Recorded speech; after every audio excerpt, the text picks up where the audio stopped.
There's a lot of talk all over the internet right now about ChatGPT, which is this new AI that you can talk to and ask it questions, and it gives you really detailed answers. So I had to ask it, how do you smoke the best brisket on a kamado? And if you keep watching, you're gonna see there are some weird twists in this brisket that turned out interestingly, we'll say. But hey, if you like this, go ahead and hit that thumbs up down there and help us get this video out to as many people as possible. But let's go. ChatGPT, how do you smoke the best brisket on a kamado? Step 1, pick your brisket, trim it, rub it with your desired rub. Gotcha. So we're gonna start today with a 17.3 pound prime grade brisket we got from Sam's Club.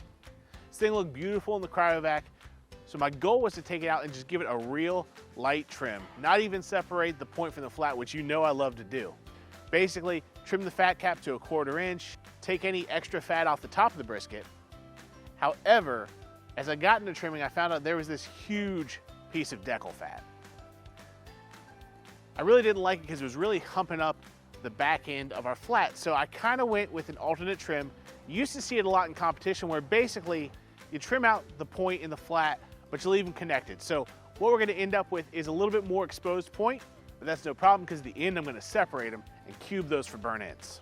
Now, when it tells me to rub with my desired rub, I have my opinions, but I was curious what ChatGPT would tell me. So ChatGPT, what should I rub a brisket with? And of course, we get the standard answers you expect of salt and pepper. But surprisingly enough, it's got a laundry list of other things: garlic, cumin, onion powder, cayenne, paprika, which led me to using these two rubs which I already had in my hands.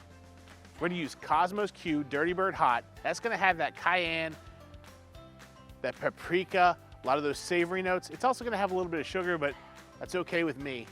And then of course we're gonna use Cosmos Q SPG. Hit it with that coarse salt, pepper, and garlic. We're gonna hit it nice and heavy. And as we're rubbing this, just to skip ahead a little bit, it's gonna want us to smoke this fat cap up, which doesn't make sense to me on a kamado, but we'll talk about that later. So we'll rub the top side first, flip it over, rub the fat cap, and let it sit for a little bit. In the meantime, it tells us to bring up our kamado to between 250 and 275 degrees. Again, I've told you guys I've been diving a lot into the low and slow recently, and I really have started to dislike this 250 to 300 range. I feel like it's too much of a tweener. I don't like it. If you're gonna go low and slow, I say 225 or lower. If you're not gonna do that, go 300 or above. There are advantages to both.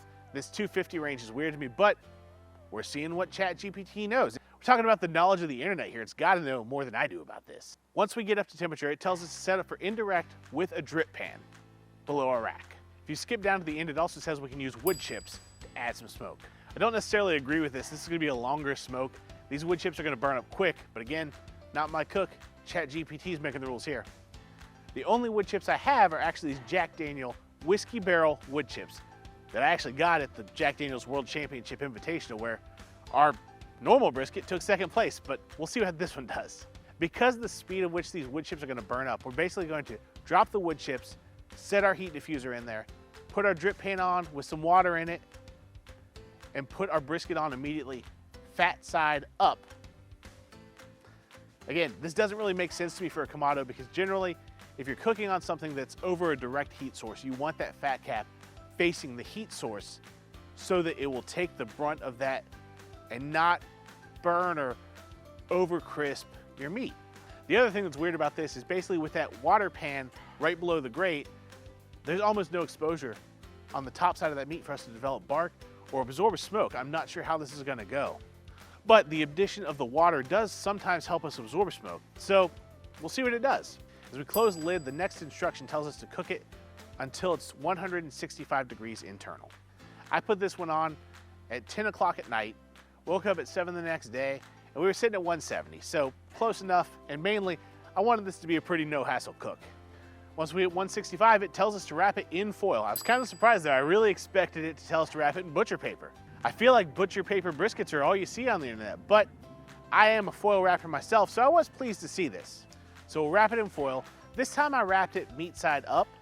It didn't give us specific instructions, but sometimes if you've ever wrapped barbecue meat in foil and it's not a very moist environment, which we didn't add any extra moisture to this, you can get the meat sticking to the foil, and I really didn't want that to happen. So we went fat cap down, meat side up, and wrapped it tightly. We put a probe in it, and it tells us to check it somewhere between 195 and 205. And I can tell you at roughly 200 degrees, this thing was probing nice and tender, so I pulled it off. And this is funny to me, it gives us very specific instructions. Rest it for a half an hour before we get into it. So precisely at that half an hour, we started slicing. First, we separated the point from the flat. Started slicing into that flat. The tenderness is great. I really like what I'm feeling. I've got some good fat render on the bottom of this flat, so we did our job there. Or should I say ChatGPT got us through to do a good job there. But one interesting thing here is there's a very, very tiny smoke ring. And while smoke rings aren't the biggest indicator of how much smoke you got on the piece of meat, I can tell you the AutoKamado throws a larger smoke ring than this, so I found that very interesting. My guess is it has to do with the lack of smoke we got from those wood chips burning up very quickly. Also, the lack of exposure to that B&B hickory lump charcoal because it was so close to the water pan. Perhaps if it was fat side down, we would have thrown a bigger smoke ring. But all in all, this flat feels very nice slicing it. Now onto the point. These burn-ins feel great. You've seen me cut up burn-ins on this channel before. Always go across the grain and then with the grain. Again, these really don't have a smoke ring. Sometimes it doesn't happen with burn-ins. Depends on how you cook them as far as how much fat you trimmed off of them. But if you look at them, they're little marshmallows of meat. So there's not much left to do now, but get into it and give it a try. So it is a cold morning. I'll be honest, I didn't necessarily trust the AI to tell me exactly when this brisket was gonna be done. So I started overnight because I didn't really want it to be a hassle, and it finished early. So it is a cold morning, but I ain't mad at this brisket. So you saw us cut it up. We've got burn-ins, beautiful little bites of perfection. We've got slices. There's nothing left to do but try them. So when I'm at home, I like to cut thick boys, but trust me, it's a clapper. Okay, not bad, not bad.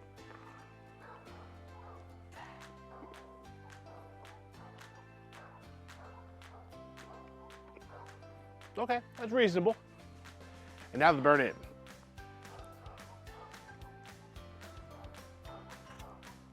So here's where I'm at. We started with a prime grade 17.5 pound brisket. Cut it down to probably around that 15 pound range. I was happy with all the intermuscular marbling. What ChatGPT said to do made some sense, kind of didn't the others, but hey, I wanted to give it the benefit of the doubt. So with its timelines and temps, we rendered the fat really well. This is in between the point and the flat, but it's very well rendered. It's nice and just marshmallowy. Well done. My problem with this slice is there's not a ton of smoke flavor. Now, I'm not 100% sure why, but here are my speculations. The biggest culprit is that we used those wood chips. Again, ChatGPT told us to, so I wanted to run it. You've always got to have that first run where it's a control. Here's the thing about wood chips is they burn up so fast. So where if we would have used a B&B hickory chunk like we normally do in a kamado, that smoke would have been sustained for much longer and this meat would have got a chance to absorb it. You could see that there was a smoke ring, but it was pretty small. The other thing is going fat side up with the drip pan means that our top of our brisket was right up against the water.